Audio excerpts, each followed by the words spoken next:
Welcome back. You're listening to Houston Real Estate Radio. I'm your host, Shannon Register, and every week we bring you news and information you can use on your next real estate transaction. And if you have thought about buying a lakefront property on your next real estate transaction, you're listening to the right place, because that's all we're talking about today is lakefront property. In this segment, we are specifically talking about what to look for in lakefront property and what affects the price of lakefront property. So it's exciting. We got a lot going on here. I know a lot of consumers look at buying lakefront property as their second home to have fun and recreation during the summer for their families. But a lot of people choose to live on the lake as well. We've got so many lakes around.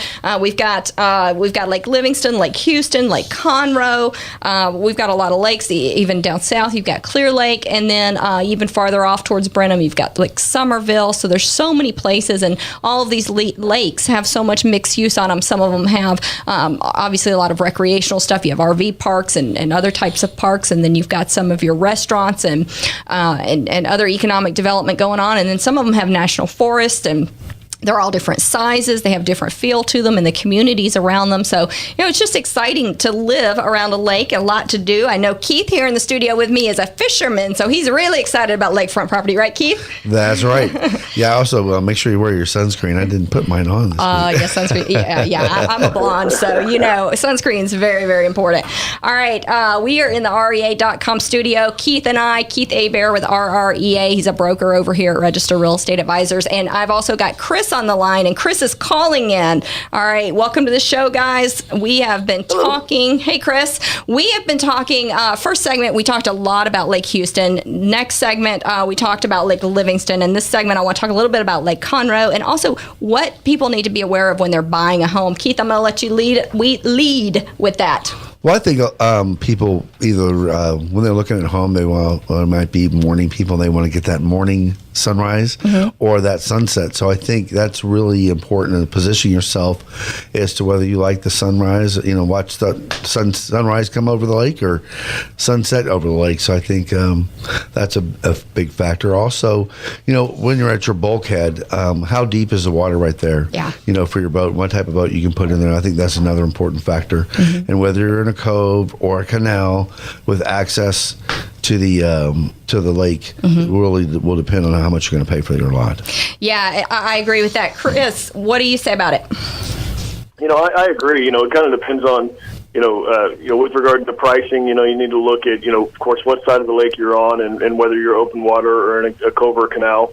Another reason to take a look at that, too, is maintenance. I've actually experienced both open water and, canal living, and it's a whole different world, even though both are waterfront. It's not just about price. It's about, maintenance and how quiet it is and how rough the water is and that type of stuff. So, that's taken into consideration as well. Yeah, and, when you normally look for a house, you look at the floor plan of the house, you look at the school districts, you look at the community. But when you look for a lakefront property, now you've added a whole nother element because you've got to look at your position on the lake, how the sun is going to affect you. There's a lot more to take into consideration. Now you've got a view issue, and I think that's one of the reasons that it takes sometimes, not always, but sometimes it takes longer to sell a house on the lake or to sell a lot on the lake because it just adds another layer of factors. Do you agree with that, Chris? No, absolutely. And everybody's got their individual, hot buttons, if you will, and what's important to them about that lot. So what may be just a gem to one guy is absolutely not a good fit for the other. So, right. Yeah. And some of these communities on Lake Conroe, especially, you've got Walden, you've got Bentwater, you've got a lot of different communities up there that have golf, where golf is really big. And so now you've got, are you going to have a lake view? Are you going to have a golf course view? Are you going to have both? Are you going to be on the island? Are you going to have lake? Are you going to be able to see the lake from the front side of the house and the back side of the house, or just the back side of the house?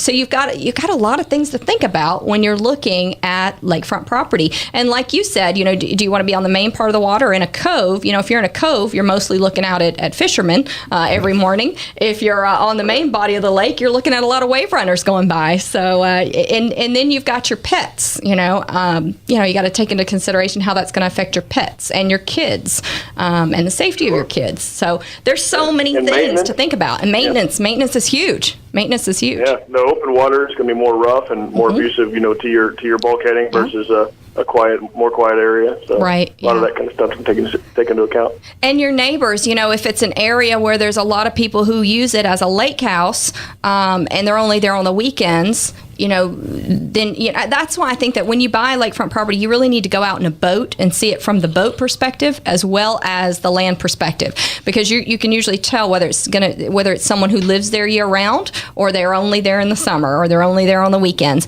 and that's going to affect how quiet it is on the weekends and how consistent it is living there. Right. from week to week. Yeah, if anybody wants to go on a boat tour, let me know. You're going to facilitate them on that? All right. I like Lake Conroe because it does. You can just jet on over there to go out to eat on the lake. I love that. And you can, it's great recreation lake, but it's also very congested. And like we were talking about earlier, Lake Livingston is not as congested. It's a bigger lake. So, but getting back to price, one of the things that I think that people who've never bought a lake house need to be aware of is that you're also looking at the type of land that you have. Does it go out to a point in the water? Is it a very straight edge where all of your neighbors have a consistent view? And what is your view? Because that view can increase your price. Your view of the lake can increase the price. Is there a tree or is there a dock or something getting in the way? What is it you're looking at when you look out? I know that you can have a bunch of houses in the same neighborhood that are built about the same, but you can have drastically different prices depending on what the view is when you look out, your back windows to the lake.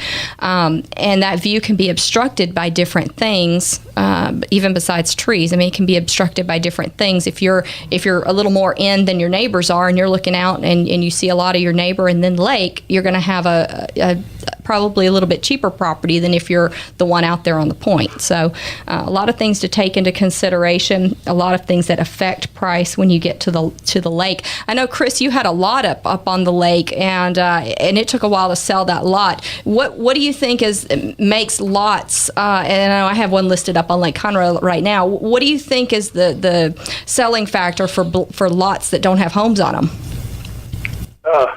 Season is definitely going to be one. You mentioned earlier that we need to be thinking about it year round, but you might have a lot that's listed all year long, and fall and winter, and it's just stagnant. You don't get a single phone call, and get that first heat wave and some nice spring weather coming out there, and then the phones start ringing. Yeah, and you start getting a lot of activity. Yeah. Yeah. And then, of course, the improvements in the neighborhood. Is it already bulkheaded? Boathouses with your other neighbors, or the neighbors who are already established. Do they have their boathouses in place already, or do you have to worry about somebody constructing something and blocking your view after you're in place? And there's things like that to take into consideration with an undeveloped waterfront property. Sure. And gated communities versus non-gated. You don't have a lot of master plan communities on the lake. That's just something that's you're not gonna find up there. But there's some, but there's not a whole lot. And so you have to decide what kind of community you want to live on the lake. It's really important to think about. A lot of different lifestyles up there. Yeah, you get a lot more traffic, weekender traffic, people coming in looking for a place to fish and hang out by the water and that kind of stuff in a non-gated community, and you can definitely tell the difference in the lifestyle. Yeah, for sure. Well, I know you spend a lot of time out on the water, Keith. When you're showing properties from the lake, what's important to look for from that vantage point? Well, I think you want to look at how the windows are, and your access from the back of your house. If you're looking from the back of your house, how does that really appear? How does the lake appear, to you there, and what is the comfort level there you have with what you're seeing? Because there's some definitely stunning views out there, especially when you get those sunsets. Signage is kind of an issue too. I know a lot of neighborhoods won't allow you to put signs on the property, that's for sale on the lake. And so you could be, if you're looking for lakefront property and you're out on the water looking for it, you may never see a property with a sign. So you really have to have another resource. You got to have a realtor who knows the area and can point you in the direction of lots and houses that are actually for sale. Right, because realtors have that data that's been inputted in the MLS, and so it's it is exclusive in that way, because not everybody wants their neighbors knowing they're wanting to sell their house. That's right, especially when you get more into the high-end homes. A lot of them don't even want they don't even want anyone to know that they're selling until it's a done deal. Right. All right. Well, very good, guys. Thanks for joining me. It's a great conversation about lakefront properties. We're about to go into fourth segment. If you missed any of today's show, you can catch us online at HoustonRealEstateRadio.com. And if you've got a question, give our experts a call, 281-882-8088. We'll be happy to answer your real estate questions right here on the air every Sunday between 11 and noon. We'll be right back. Don't forget, we're trying to get to 13,000 likes over on Facebook. So like us on Facebook at facebook.com/Houston Real Estate Radio.